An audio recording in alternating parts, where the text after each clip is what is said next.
So, before I fully launch into the story of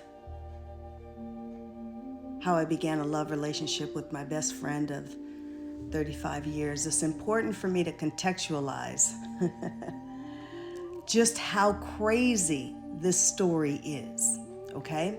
So in order to do that properly, I need to take you back a little bit. Now, I mentioned that I met him in college at UC Berkeley when I was 17 years old. Now, my freshman year of college, I started a relationship. I met a man and began a relationship with him. It's actually how I met my friend who would become my BFF of 35 years. So, in fact, this other guy was my college sweetheart. We actually were together in total of 8 years and even got engaged. So the two of them were best friends. Best friends. Now again, I want to reiterate the fact that we were always platonic friends. In fact, as circumstances would have it, when I met him, meaning who would become my BFF of 35 years, who was friends with my then college boyfriend, found out that he was dating someone all throughout high school that we heralded from the same city. We both came from Los Angeles, grew up, went to school in LA, but never had met him. But found out that he had a high school girlfriend that was his now girlfriend still in college, and found out that I knew her, that she and I went to grammar school together. Now look, let me just say that this story is crazy as all hell, okay? I know it, and the fact that things aligned in the way on that day at that party that happened was not lost on me, that this was crazy, all of this. But the fact that I met him and knew his girlfriend at the time, that we went to grammar school together was ironic. So he and who would become my fiance, were the best of friends. And we, like I said, all my friends in college were guys. I was one of the fellas. So anyway, so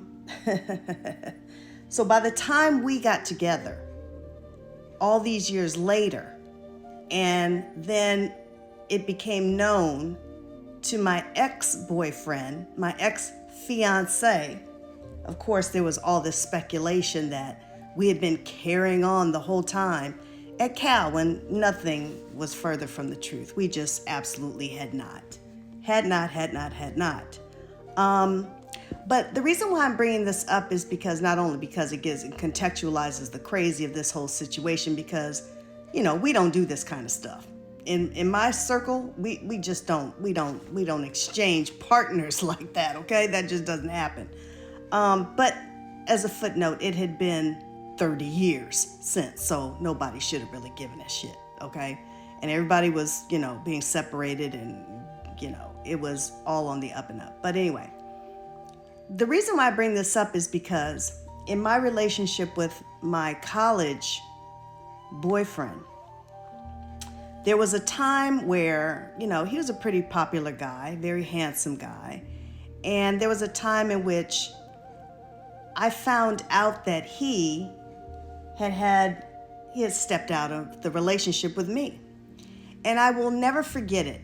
This was my very first experience in betrayal and being cheated on. That would become a pattern in my relationships and evidence of the healing that I should probably look at. But the thing about it is that I remember when we first broke up, and then he called me and we were talking about getting back together. And I remember specifically thinking, well, if I do this, if I give him another chance, the sky's not going to open up and swallow me up, right? Maybe I should give him another chance. As I look back, as I started my journey of healing, that this was my very first experience of, in doing that, in opening that door, and in opening up myself to be not respected as I should have been, as I deserved to be. That was an exercise in me betraying myself. And therefore, I began the cycle of attracting others who would then betray me as well. This would begin a cycle in which I would need to learn the lesson of self-love, so that in turn I could begin to attract that of which I was willing to give myself. So stay tuned as I continue this story. Like and subscribe. Please share this video with someone else who you think it could help.